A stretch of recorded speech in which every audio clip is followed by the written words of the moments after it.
30 ans de prison ferme pour Robert Kelly. Robert Kelly. Robert Sylvester Kelly. R. Kelly, tel que vous le connaissez. I believe I can fly. Une chanson qui a vraiment touché le monde. Moi en particulier, beaucoup ici qui sont de la vieille école. Une chanson qui nous a donné l'espoir, le courage, qui nous a nourris d'ambition et de force. Malheureusement aujourd'hui, 30 ans de prison. Je pense qu'à la fin, beaucoup se rappelleront plutôt de lui comme un convict, comme un violeur, que comme un artiste peu ordinaire. Malheureusement, ces genres d'histoires arrivent très souvent. Et voilà pourquoi c'est important de parler, de discuter et de comprendre dans quel monde on vit. Parce que la vie est tellement compliquée, il y a tellement de choses.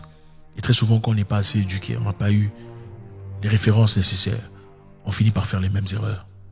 Regardez comment une carrière excellente, un avenir merveilleux a été détruite, comme beaucoup d'autres personnes avant lui, au nom d'un sentiment puéril. Robert Kelly, Robert Sylvester Kelly, R. Kelly, 30 ans de prison pour abus sexuels et proxénétisme. Qui aurait pu le croire? Ce n'est pas la première fois malheureusement, il a déjà été accusé à plusieurs reprises. I started this journey 30 years ago. I was 14 years old when I encountered Robert Sylvester Kelly. There wasn't a day in my life up until this moment that I actually believed that the judicial system would come through for black and brown girls. I stand here very proud of my judicial system, very proud of my fellow survivors, and very pleased with the outcome. 30 years did he do this, and 30 years is what he got. R. Kelly a été accusé pour la première fois en 1994. En 1994, il avait épousé Aaliyah. Aaliyah, pour ceux qui connaissent, Aaliyah, la superstar de R&B. R. Kelly avait 27 ans et elle avait 15 ans d'âge. Donc il y a eu mariage illicite, mariage non connu, non reconnu, en cachette entre Robert Kelly, ou R. Kelly, et Aaliyah. En 2002, Aaliyah meurt d'un crash d'avion. Vous connaissez le reste de l'histoire. Et R. Kelly avait été accusé du fait d'avoir été assez vieux, assez grand, à son âge, épouser une fille de 15 ans par malice. Je ne sais pas comment ça se passe, je ne sais pas comment on peut le justifier, comment on peut se marier légalement à 15 ans sans qu'on ait les répercussions directes, mais ça s'est fait. En 1996, il avait été accusé par Tiffany Hawkins d'avoir été forcé dans une interaction sexuelle qu'elle ne voulait pas. Elle avait 16 ans à l'époque. Tiffany Hawkins dit R. Kelly lui avoir poussé dans une activité sexuelle dont elle n'était pas d'accord. Elle n'avait que 16 ans d'âge. Et après, on finira l'affaire avec un paiement de $250 000 à l'égard de Tiffany Hawkins. Et puis après, elle a laissé tomber l'histoire. Les choses ont avancé. En 2001, R. Kelly a été accusé par Tracy Substance, une interne. Vous savez, quand vous avez une entreprise, vous appelez une personne pour venir travailler pendant un temps, question d'acquérir la connaissance nécessaire et l'expérience, pour plus tard peut-être être engagé ou aller continuer ailleurs. Vous comprenez ce que c'est. On paye pas grand-chose pour ça. Tracy Substance, 16 ans d'âge, a accusé R. Kelly de l'avoir menti, de l'avoir utilisé comme objet sexuel pour ses désirs personnels. L'affaire était oubliée après un paiement non décrit, c'est-à-dire un paiement privé entre R. Kelly et la famille de Tracy Substance. On n'en parlera plus juste après. En 2002, une sextape a été mise à la portée de tout le monde. Ouais, une sextape de R. Kelly avec une jeune fille de 14 ans avait été mise au public. Il avait été arrêté.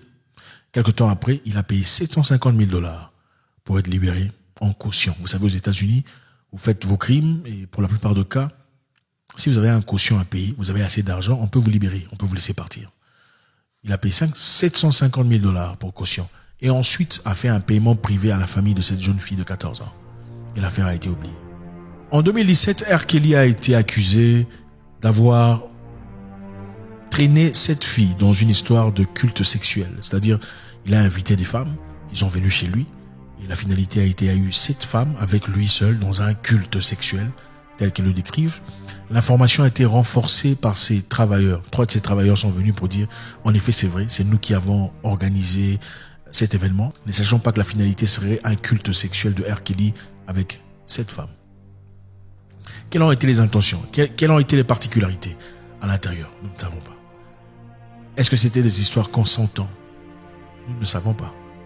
C'était des menaces, des choses complètement absurdes. Seul R. Kelly et les personnes qui étaient figurants le savent, le sauront pour toujours. En 2019, un documentaire a été publié sur R. Kelly.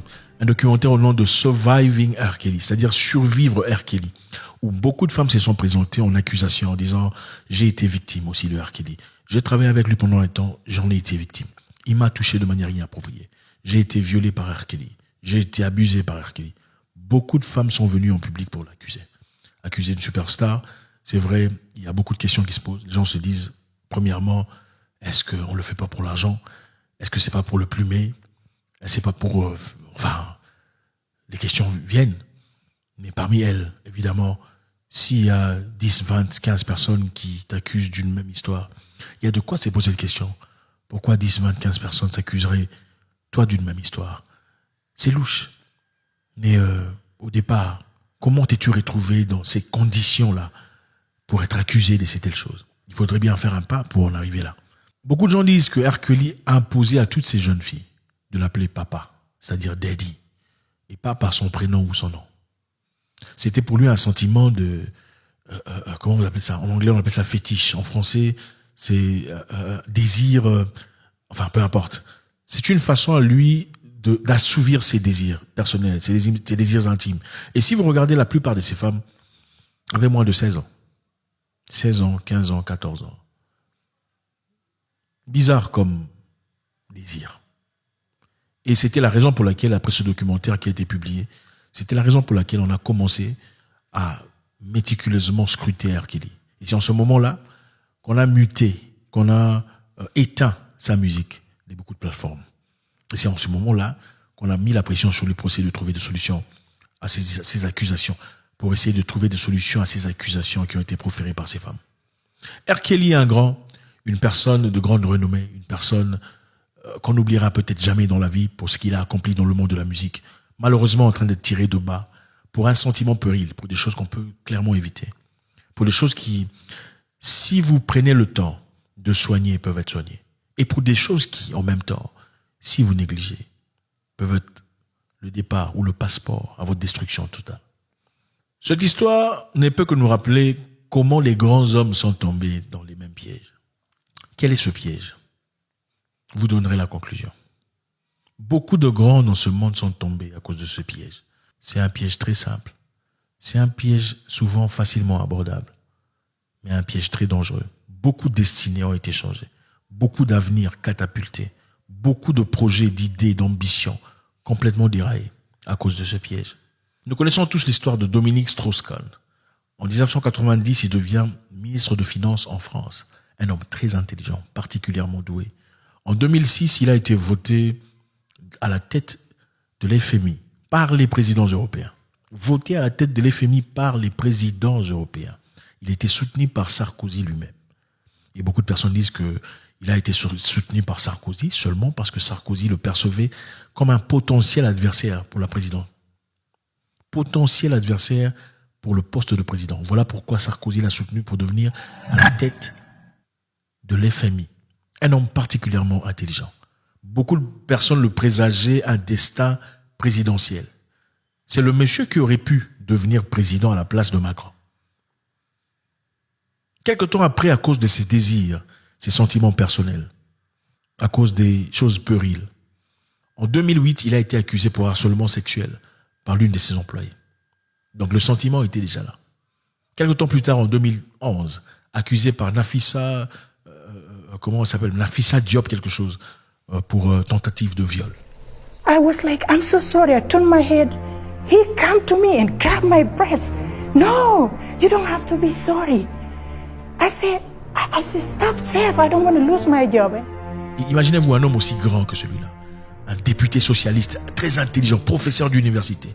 Toutes les compétences possibles. Accusé de tentative de viol par une femme qui travaille dans un hôtel. Vous pensez que Dominique Strauss-Kahn était incapable de se procurer n'importe quel genre de femme avec l'argent qu'il avait? En tout cas pour celles qui aiment l'argent. Il en était capable.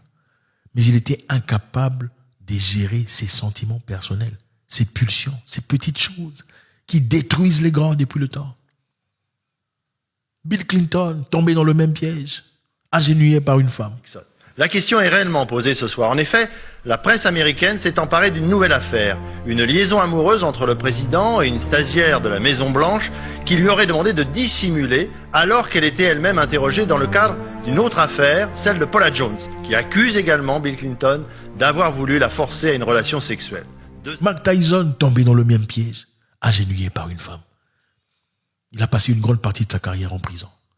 Le moment le plus important où il aurait été l'un des plus grands pour toujours, même s'il fait partie de ceux-là, agenouillé par une femme. Samson dans la Bible, pour ceux qui croient en cette histoire. Vous pensez que sa destinée était de mourir aveuglé au milieu d'une foule? Absolument pas. Il n'a pas été créé pour ça. Un homme qui a terrassé toute une foulée, terrassé toute une armée, à main nue, agenouillé par une femme. Sentiment puéril qu'il aurait pu avoir n'importe où. Aujourd'hui, je te fais appel à toi, jeune homme. R. Kelly, un grand. Robert Sylvester Kelly, multimillionnaire, en prison pour 30 ans, à cause des sentiments puérils. Des choses très simples que tu peux probablement gérer. Aujourd'hui, vous courez derrière les femmes qui n'ont rien à vous apporter. Je répète, vous courez derrière les femmes qui n'ont rien à vous apporter. Et si vous y réfléchissez méticuleusement, vous remarquez que c'est au fait vous qui lui apportez tout ce qu'elle a. Financièrement, matériellement, intellectuellement, même la valeur qu'elle a, même l'estime personnelle qu'elle a, l'orgueil qu'elle a, c'est grâce à vous. À force de l'appeler, à force de dire, voici, Dieu créa la femme. Auprès d'une personne qui ne représente absolument rien pour vous. Et qui en réalité, si vous mourrez, vous oublierez le jour d'après. Revenez sur vous-même. Que vos pulsions personnelles ne soient pas destructeurs, fossoyeurs de votre destinée. Ne soyez pas vous-même fossoyeur de votre propre destinée. Je sais que beaucoup de personnes ici souffrent de ces histoires. Et ils n'en parlent pas. Beaucoup souffrent en privé. Les Japonais disent qu'il y a 3 versions de l'humain. Il y a celui que tout le monde connaît. Donc la version de vous que tout le monde connaît. 2, il y a la version de vous que vos proches connaissent. Et la version de vous que seul vous connaissez. 3 personnes en une personne. La 3e personne, c'est le vrai vous. La version de vous que vous seul connaissez, c'est le vrai vous. Le reste, ce sont des maquillages. Et beaucoup parmi vous ici souffrent de ces problèmes d'intimité, de problèmes de personnalité, des problèmes sexuels, de problèmes de tout ça là. Et vous n'en parlez à personne parce que il y a une honte couverte autour de ça. Si vous êtes en difficulté, parlez à quelqu'un. Parlez à une personne plus âgée. Cherchez une personne étrangère. Si vous avez honte, cherchez un grand quelque part. Cherchez quelqu'un quelque part qui peut-être ne vous connaît pas, mais qui aura le temps de vous aider. Une personne assez sage. Cherchez quelqu'un pour vous aider. Il y a beaucoup de choses qu'on n'apprend pas à la maison. On apprend à l'extérieur. Mais il y a beaucoup de destinées qui se détruisent pour des très petites choses sans importance. Un sentiment de 2 minutes qui part pour toujours. Et vous regrettez. Il n'y a pas seulement la prison. Il y a les maladies. Il y a les conséquences. Il y a beaucoup de conséquences physiques et tant que spirituelles. Et métaphysiques d'ailleurs, dont beaucoup de personnes ignorent. Vous êtes ce que vous consommez. Vous êtes ce que vous représentez en réalité. Votre réalité se reflète à partir de ce que vous êtes à l'intérieur. Aucune personne forte ne peut l'être s'il ne maîtrise pas sa sexualité. Aucune personne. Aucune personne.